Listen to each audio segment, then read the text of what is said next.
Uthuthuria uyu wa mwiri wa Richard Otieno woire ihinda rĩa mathaa merĩ haria uhithũrĩtie njĩra ĩrĩa Otieno oragirwo nayo thutha wake gutemwo na kĩndũ kĩũgĩ mũtwe-inĩ wake maita merĩ. Richard died as a result of severe head injury which was caused by a sharp object which could either be a panga or an axe which was used severally on the head. Ndagĩtarĩ Titus Gulungu uria urugamirĩire family ya Otieno augĩte uthuthuria ucio utabanirio ni athuthuria a mĩrĩ yerĩ othe magĩtĩkanĩria njĩra ĩrĩa Richard atungirio gĩkuũ gĩake. And mine is to confirm that the findings which Dr. Ondur has said they are in keeping, they are correct, and we own the findings as he has given them to you, and also the cause of death.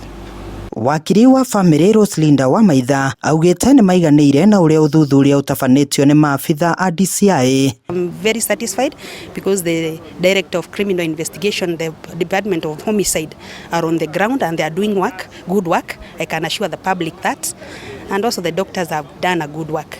So I have nothing to complain. Mwena-inĩ wake munene wa utuĩria rũhonge-inĩ rwa kũhũranĩra ihoto cia mũingĩ rwa KNCHR Kamanda Mucheke augĩte uthuthuria wa mwĩrĩ wa Richard Otieno nĩ ikinya inene kũrĩ o harĩ gũtabania utuĩria makĩria. Today we have sat through the postmortem exercise.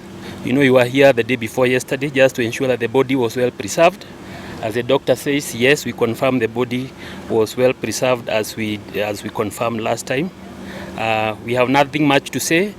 We concur with what the doctors, the pathologists have said.